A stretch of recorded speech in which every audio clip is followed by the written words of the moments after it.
नेतृत्व में भारत दुनिया की फास्टेस्ट ग्रोइंग इकोनॉमी है। आप हमेशा कहते हैं ये उपलब्धि हमारे देश के 140 करोड़ लोगों के प्रयासों का परिणाम है। भारत के बढ़ते प्रभाव का एक महत्वपूर्ण उदाहरण हमें पिछले दिनों आपकी अध्यक्षता में हुई G20 समिट के दौरान देखने को मिला। इस समिट में एक ठोस और न्यायपूर्ण दुनिया के लिए डिक्लेरेशन पर सबसे बड़े देशों का कंसेंसस बनना ऐतिहासिक घटना है। G20 समिट के डिक्लेरेशन में gender, environment, global south, Ukraine war और क्लाइमेट टॉक्स में हमारी पोजीशंस ने भारत के उच्च नैतिक चरित्र को जग जाहिर किया है। वर्ल्ड बैंक और यूनाइटेड नेशंस जैसे मल्टीलैटरल इंस्टीट्यूशंस में इमर्जिंग वर्ल्ड ऑर्डर के तहत सुधार के लिए भारत के प्रयासों को जो समर्थन मिल रहा है वो दुनिया में हमारे बढ़ते प्रभाव का प्रतीक है। किसी देश की दुनिया की बड़ी ताकत बनने के लिए 4 मुद्दों का ख्याल रखना होता है। इसमें पहला है इकोनॉमिक परफॉर्मेंस। भारत पिछले कई साल से दुनिया की फास्टेस्ट ग्रोइंग इकोनॉमी है। आज भारत विश्व का सर्विस सेक्टर पावर हाउस होने के साथ मैन्युफैक्चरिंग रेवोल्यूशन की ओर भी तेज़ी से कदम बढ़ा रहा है। आईफोन और 5G टेक्नोलॉजी से लेकर फाइटर जेट्स और सैटेलाइट्स तक मेक इन इंडिया का दायरा बढ़ता जा रहा है। 1 लाख स्टार्टअप्स और 100 से भी ज़्यादा यूनिकॉर्न्स के साथ आज भारत का स्टार्टअप इकोसिस्टम विश्व के तीसरे नंबर पर है। 2014 में हम दुनिया की 10th लार्जेस्ट इकोनॉमी हुआ करते थे, अब बहुत जल्दी 3rd लार्जेस्ट इकोनॉमी बनने जा रहे हैं।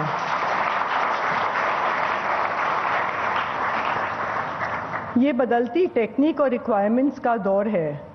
दूसरी चुनौती इसी से जुड़ी है कि हम इसमें कैसे सबसे आगे निकलें। भारत ने डिजिटल पब्लिक इंफ्रास्ट्रक्चर के क्षेत्र में इस गौरव को प्राप्त किया है। इंडिया स्टैक, UPI और अकाउंट एग्रीगेटर इस्तेमाल में बेहद आसान और क्रांतिकारी हैं। DPI हमारे देश के वेलफेयर और गवर्नेंस आर्किटेक्चर की नींव है। दुनिया के अनेक देश हमारे इन सफल बदलावों से सीख ले रहे हैं। तीसरा मुद्दा है कि सरकार की नीतियां और प्रयासों का देश के नागरिकों पर क्या प्रभाव पड़ता है। टारगेटेड वेलफेयर स्कीम्स की मदद से भारत ने 13.5 करोड़ लोगों को गरीबी से मुक्त किया है। मकान, पाइप्ड वाटर, सस्ते LPG सिलेंडर और किसानों को सीधे कैश ट्रांसफर जैसी योजनाओं ने सबसे कमजोर तबकों को आर्थिक प्रगति दी है। पिछले साल में जल जीवन मिशन के चलते पाइप्ड वाटर वाले घरों की संख्या 3 करोड़ से बढ़कर 13 करोड़ हो गई है। इस कड़ी में चौथा सवाल ये है कि देश संकट के समय कैसा बर्ताव करता है। कोविड के समय हमारी वैक्सीन मैत्री नीति ने इसके जरिए 3rd वर्ल्ड के कई देशों को वैक्सीन देकर उनकी मदद की। यूक्रेन रशिया युद्ध के बाद अब वेस्ट एशिया पर आए संकट में हमारी नुआंस्ड पोजीशंस के जरिए हमने विश्व को विश्वास दिलाया है कि भारत हमेशा सत्य और न्याय के साथ खड़ा रहेगा। आज सुबह चीफ जस्टिस ऑफ इंडिया हमारे बीच थे। हमको एक्सेस टू जस्टिस पर और काम करने की ज़रूरत है क्योंकि लोगों को इंसाफ के लिए लंबा इंतज़ार करना पड़ता है। हेल्थ केयर यूनिवर्सलाइजेशन की दिशा में हमने बहुत प्रगति की है। अब तेज आर्थिक विकास के साथ हमको डायबिटीज़ जैसी लाइफस्टाइल बीमारियां और कैंसर जैसे जानलेवा रोगों पर पहले से ज़्यादा ध्यान देने की ज़रूरत है। आज इस समिट में कैंसर के नए ट्रीटमेंट्स पर हमने एक इंटरेस्टिंग सेशन में हिस्सा लिया। हमें युवा वर्ग के एजुकेशन और स्किल्स देने की चुनौती को भी पूरा करना है। मुझे विश्वास है कि न्यू एजुकेशन पॉलिसी में मदर टंग पर दिए जाने वाले जोर से इस दिशा में काफ़ी मदद मिलेगी। महिलाओं की वर्कफोर्स में हिस्सेदारी बढ़ाने बिना भारत के विकास की कल्पना भी नहीं की जा सकती। यह सुखद है कि भारतीय महिलाएं आज हर क्षेत्र में बढ़ चढ़कर हिस्सा ले रही हैं।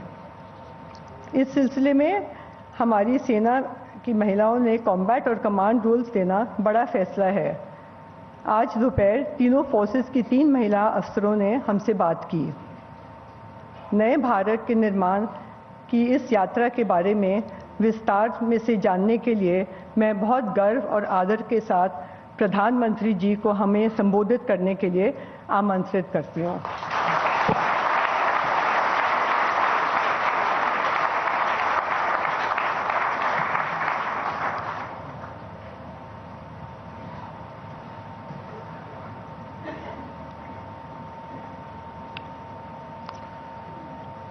शोभना भरतिया जी, हिंदुस्तान टाइम्स के आपकी टीम के सभी सदस्य, यहाँ उपस्थित सभी गेस्ट, देवी और सज्जनों, सबसे पहले तो मैं आप सबकी क्षमा चाहता हूं क्योंकि मैं चुनावी मैदान में था तो वहां से आते आते थोड़ी देर हो गई, लेकिन सीधा एयरपोर्ट से पहुंचा हूं आपके बीच। शोभना जी बहुत बढ़िया बोल रही थी।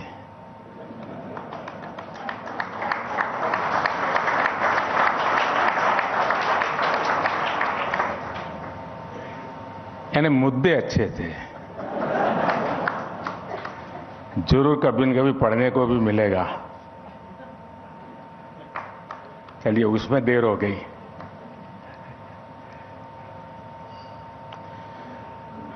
साथियों, आप सबको नमस्कार। हिंदुस्तान टाइम्स लीडरशिप समिट में एक बार फिर आपने मुझे यहां निमंत्रित किया, इसके लिए मैं एसटी ग्रुप का बहुत बहुत धन्यवाद करता हूं। 2014 में जब हमारी सरकार बनी थी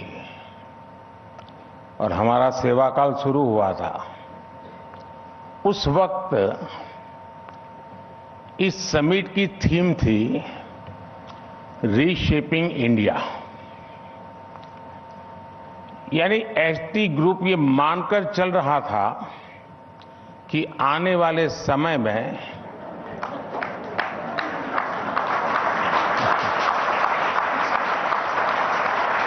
भारत में बहुत कुछ बदलेगा, रीशेप होगा।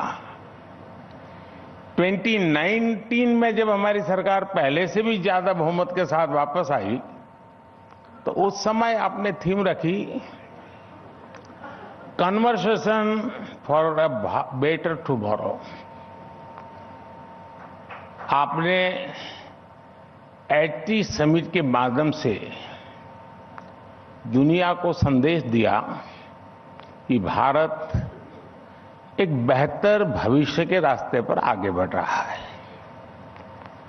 अब 2023 में जब देश में अगले वर्ष होने वाले चुनाव की चर्चा हो रही है तो आपकी थीम है बियॉन्ड बैरियर्स। और मैं जनता के बीच रहना जीने वाला इंसान हूं, पॉलिटिकल आदमी हूं तो और जनप्रतिनिधि हूं, तो मुझे उसमें कुछ एक संदेश दिखता है।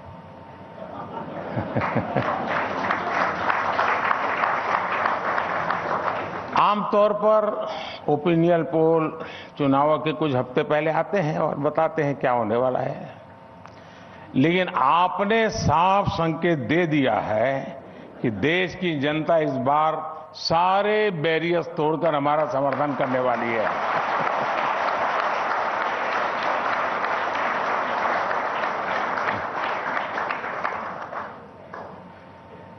(2024) election results will be beyond barriers.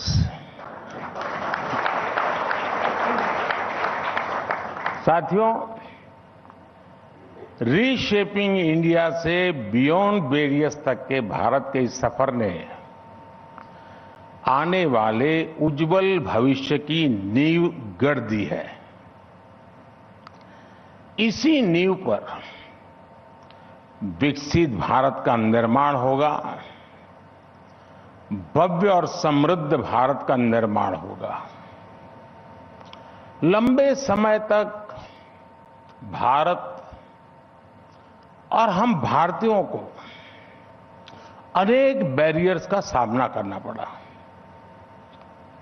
हम पर हुए हमलों और गुलामी के लंबे कालखंड ने भारत को बहुत सारे बंधनों में बांध दिया था। स्वतंत्रता आंदोलन के समय जो एक ज्वार उठा, जो जज्बा पैदा हुआ, सामूहिकता की जो भावना पैदा हुई, उसने ऐसे कई बंधनों को तोड़ दिया था। आजादी के बाद उम्मीद थी कि यही मोमेंटम आगे भी जारी रहेगा, लेकिन दुर्भाग्य से ऐसा हो नहीं पाया। अनेक तरह के बंधनों में बंधा हुआ हमारा देश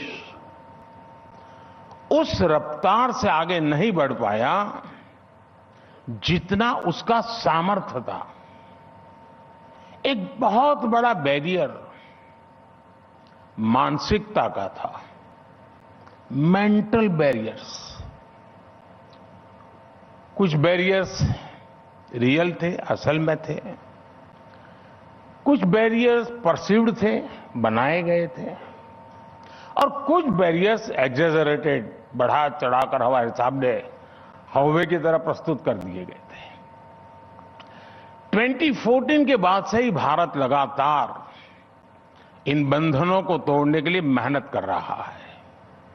मुझे संतोष है कि हमने अनेक बाधाएं पार की हैं और अब हम बियॉन्ड बैरियर्स की बात कर रहे हैं। आज भारत हर बैरियर तोड़ते हुए चांद पर वहां पहुंचा है जहां कोई नहीं पहुंचा है। आज भारत हर चुनौती को पार करते हुए डिजिटल ट्रांजैक्शन में नंबर 1 बना है।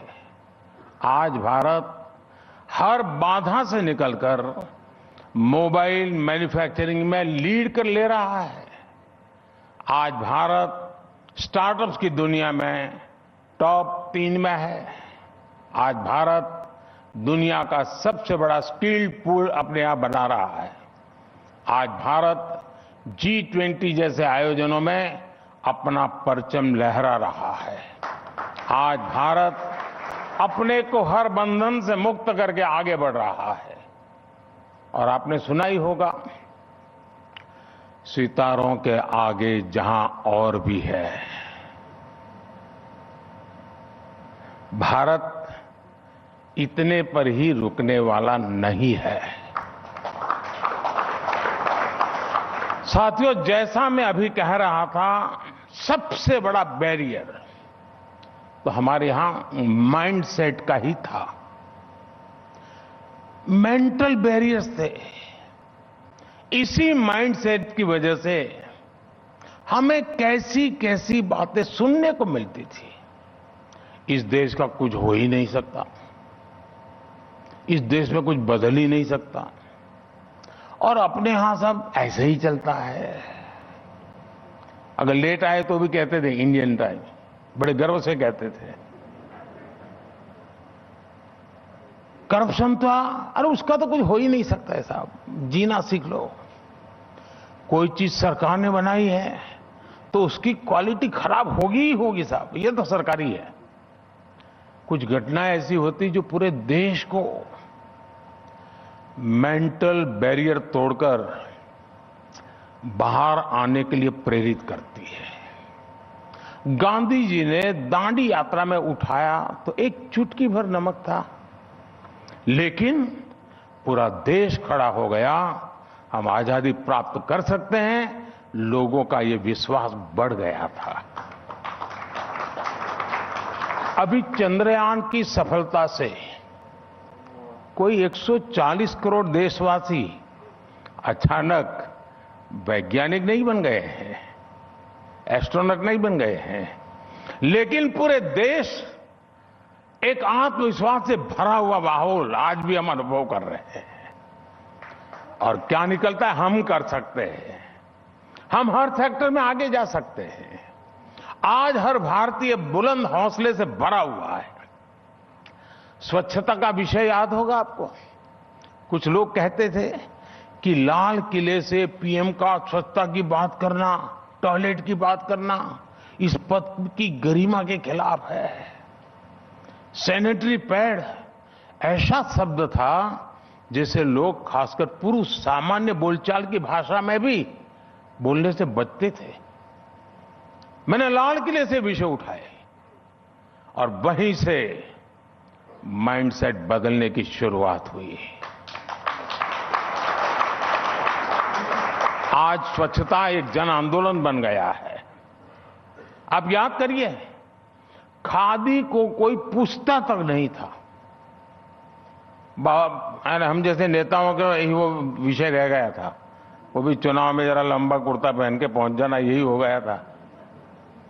लेकिन अब पिछले 10 साल में खादी की बिक्री 3 गुना से ज्यादा बढ़ गई है। साथियों, जनधन बैंक अकाउंट्स की सफलता देशवासी जानते हैं।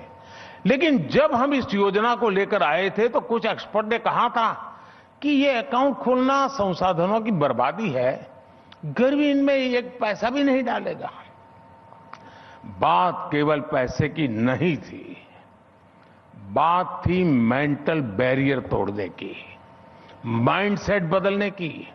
ये लोग गरीब के उस अभिमान को, उस स्वाभिमान को कभी समझ नहीं पाए जो जनधन योजना ने उस गरीब को मैं जगाया। उसे तो बैंकों के दरवाजे तक जाने की हिम्मत नहीं होती थी, वो डरता था। उसके लिए बैंक अकाउंट होना भी अमीरों की चीज थी। जब उसने देखा कि बैंक खुद उसके दरवाजे तक आ रहे हैं तो उसमें एक विश्वास जगा, एक स्वाभिमान जगा, उसके मन में एक नया बीज पनपा।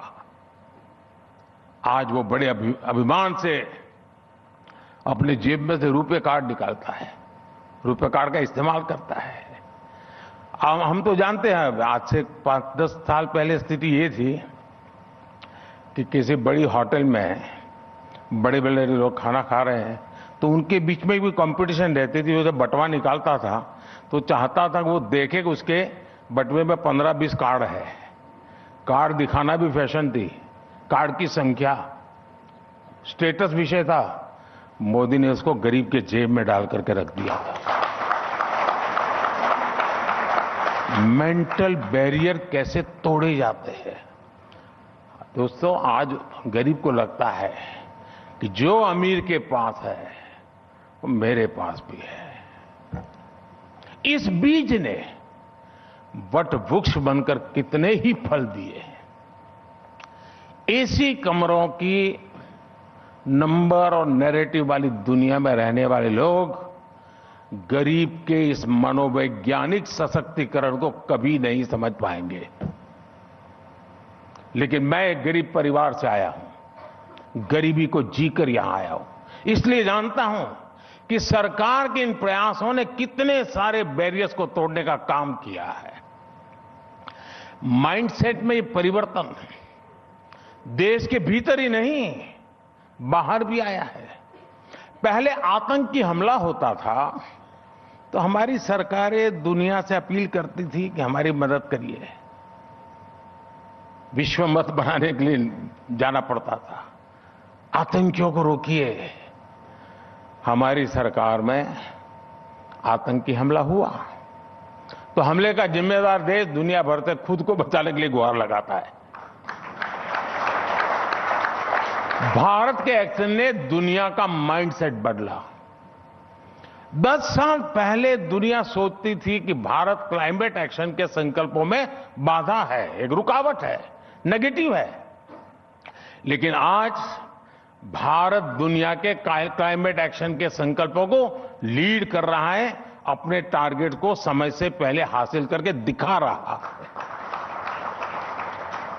आज माइंडसेट बदलने का प्रभाव हम स्पोर्ट्स की दुनिया में भी देख रहे हैं।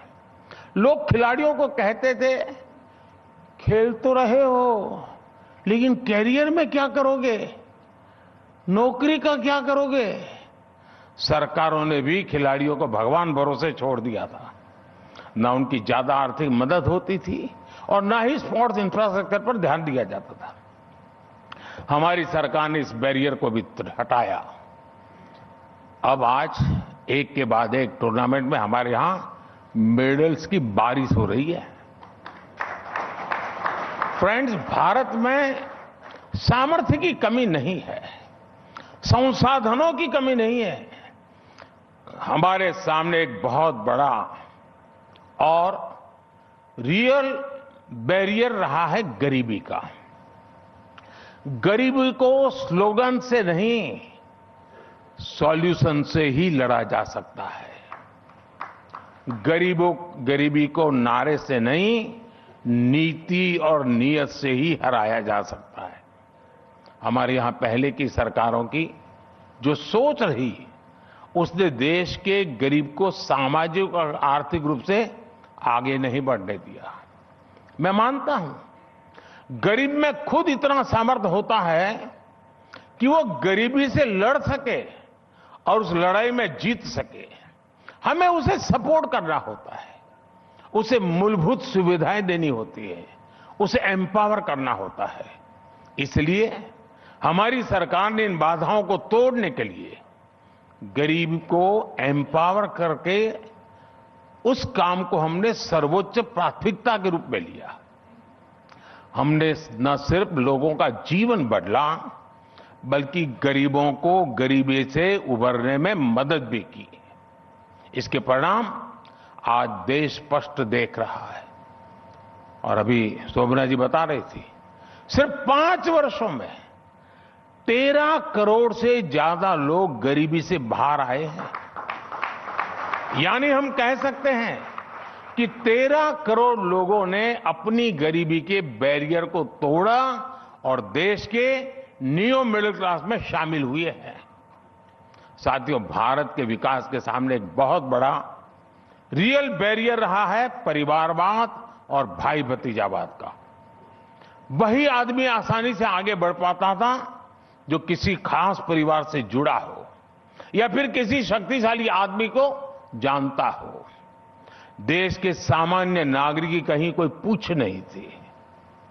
चाहे खेल हो, विज्ञान हो, राजनीति हो या पद्म सम्मान हो, देश के सामान्य मानवी को लगता था कि अगर वो किसी बड़े परिवार से नहीं जुड़ा है तो उसके लिए सफल होने की संभावना बहुत कम है। लेकिन आपने बीते कुछ सालों में देखा है कि इन सभी क्षेत्रों में देश का सामान्य नागरिक अब एम्पावर्ड और एनकरेज फील करने लगा है।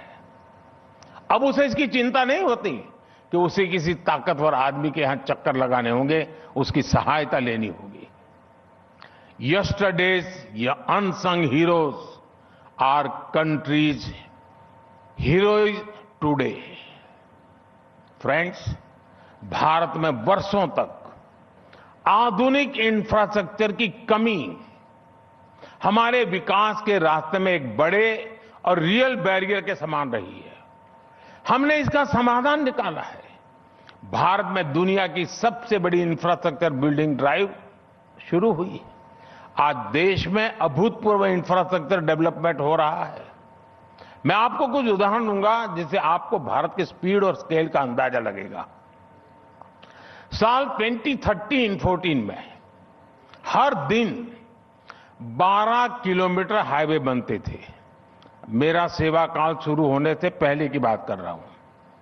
22-23 में हमने लगभग प्रतिदिन 30 किलोमीटर हाईवे हर दिन बनाए हैं। 2014 में देश के 5 शहरों में मेट्रो रेल की कनेक्टिविटी थी। 2023 में देश के 20 शहरों में मेट्रो रेल कनेक्टिविटी है। 2014 में देश में करीब 70 ऑपरेशनल एयरपोर्ट्स थे। 2023 में यह संख्या लगभग 150 तक पहुंच गई है, यानी यह आंकड़ा डबल हो गया। 2014 में देश में करीब 380 मेडिकल कॉलेज थे।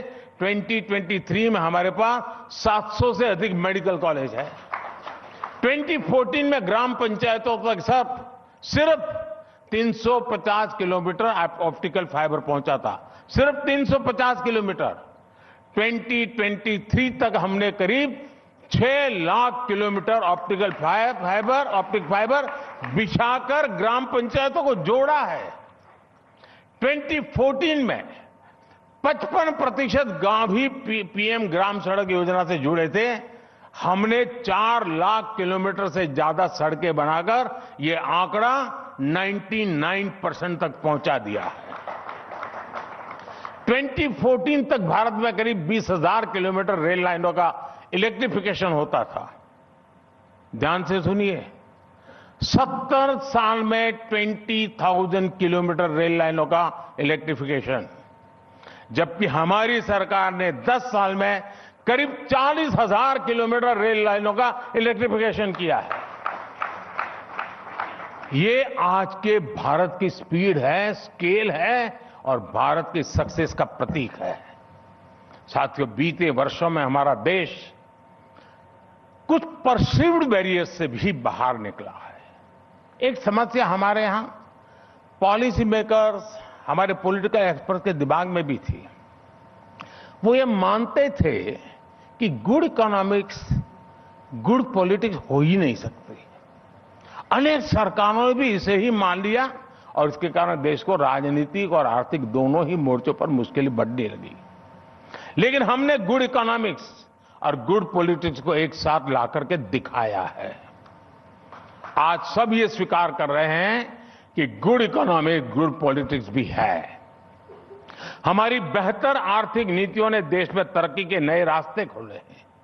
इससे समाज के हर वर्ग का जीवन बदला और इन्हीं लोगों ने हमें इतना बड़ा बहुमत देने के लिए स्थिर सरकार के लिए वोट दिया। चाहे जीएसटी हो, चाहे बैंकिंग क्राइसिस का समाधान हो, चाहे कोविड संकट से निकलने के लिए बनाई गई नीतियां हो, हमने हमेशा उन नीतियों को चुना जो देश को लॉन्ग टर्म सॉल्यूशन दे और सिटीजन्स को लॉन्ग टर्म फायदे की गारंटी दे। साथियों, परसीव्ड बैरियर्स का एक और उदाहरण है महिला आरक्षण बिल। दशकों तक लटकने के बाद ऐसा लगने लगा था कि बिल कभी पास नहीं होगा, लेकिन अब यह बाधा भी हमने पार कर ली है। नारी शक्ति बंधन अधिनियम आज एक सच्चाई है। फ्रेंड, आपसे बात करने शुरुआत में मैंने एक और विषय कहा था, एग्जैजरेटेड बैरियर्स की भी बात की थी।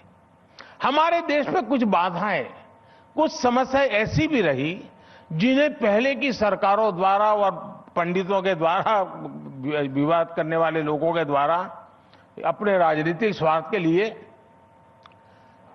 ऐसा बड़ा हवा खड़ा कर दिया था, ऐसा बड़ा बना दिया था। उदाहरण के लिए, जब भी कोई आर्टिकल 370 को जम्मू कश्मीर से हटाने की बात करता था तो अनेकों बातें मैदान में आ जाती। एक तरह से मनोवैज्ञानिक दबाव बना दिया था कि अगर ऐसा हुआ तो आसमान जमीन पर आ जाएगा। लेकिन 370 की समाप्ति ने उस पूरे इलाके को समृद्धि और शांति और विकास के नए रास्ते खोल दिए। लाल चौक की तस्वीरें बताती हैं कि कैसे जम्मू कश्मीर का कायाकल्प हो रहा है। आज वहां टेररिज्म का अंत हो रहा है, टूरिज्म लगातार बढ़ रहा है।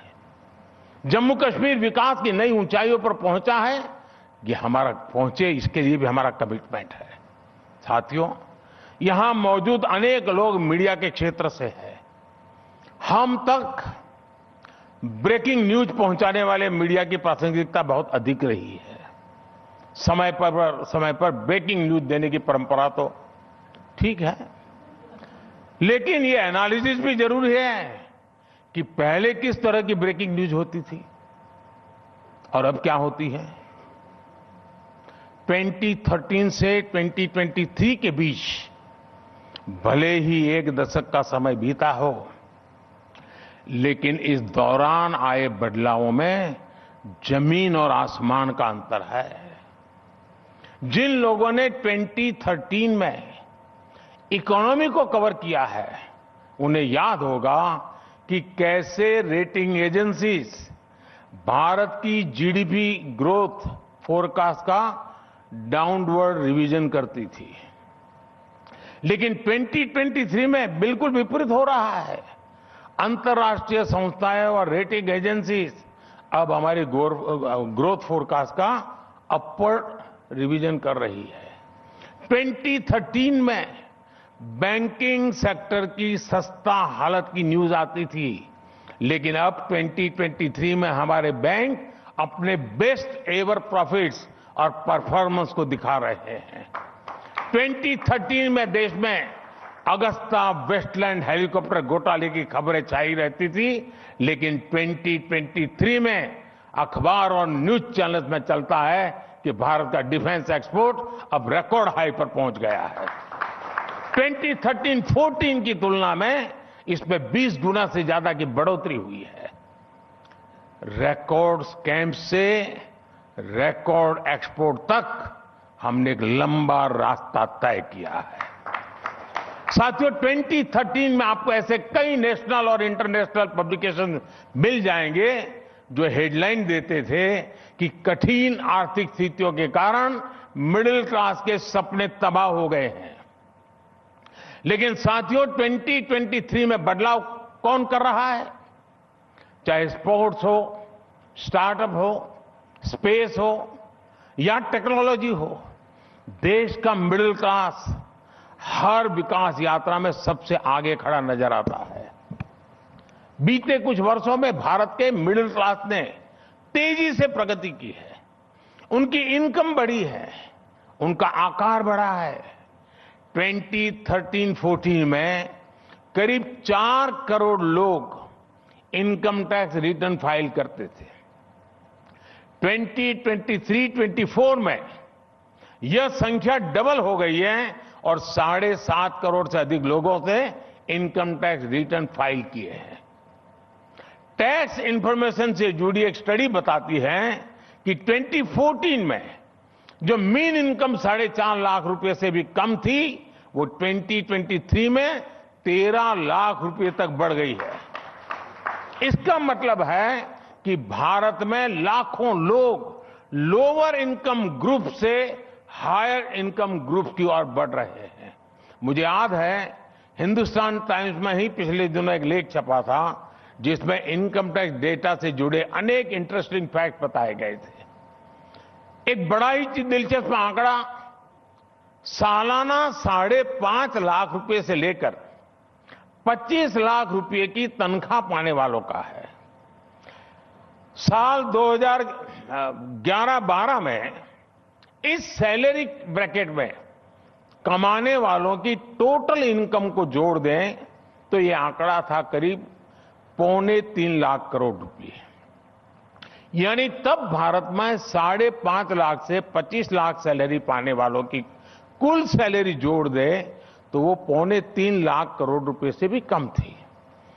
2021 तक ये बढ़कर 14.5 लाख करोड़ हो गई। मतलब इसमें 5 गुना बढ़ोतरी हुई है। इसकी 2 वजह स्पष्ट है। 5.5 लाख से 25 लाख रुपए तक सैलरी पाने वालों की संख्या भी बहुत बड़ी है और इस ब्रैकेट में लोगों की सैलरी में भी काफी वृद्धि हुई है। और मैं आपको फिर याद दिलाऊंगा, ये एनालिसिस सिर्फ सैलरीड इनकम पर आधारित है। अगर इसमें बिजनेस से हुई इनकम, हाउस प्रॉपर्टी से हुई कमाई, दूसरे इन्वेस्टमेंट से हुई कमाई और इसको जोड़ दिया जाए तो आंकड़ा इससे भी ज्यादा बढ़ जाएगा।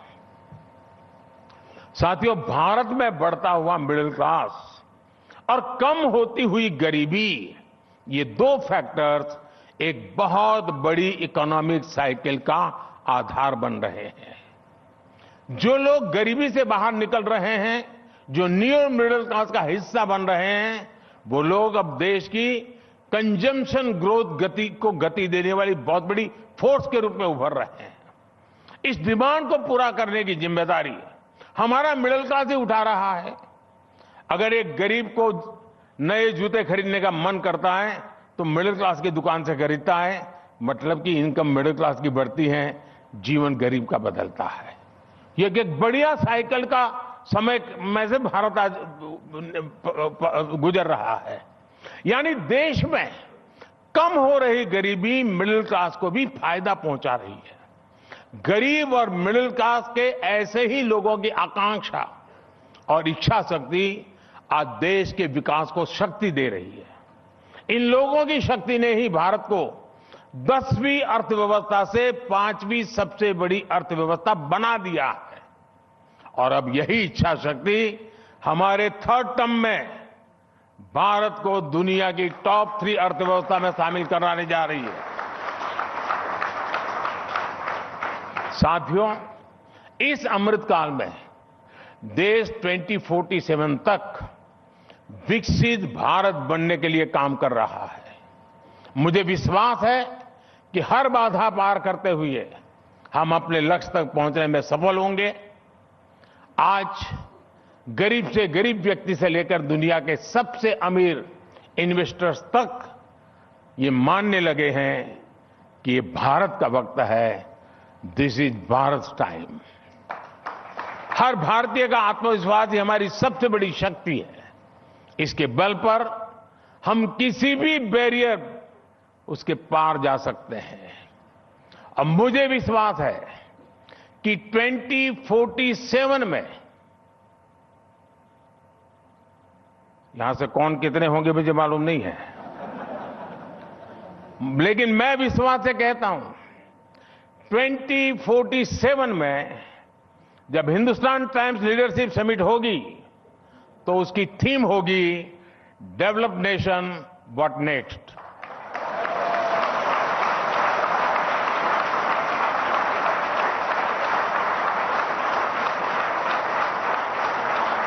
एक बार फिर इस समिट के लिए आप सभी को मेरी ढेर सारी शुभकामनाएं। बहुत बहुत धन्यवाद।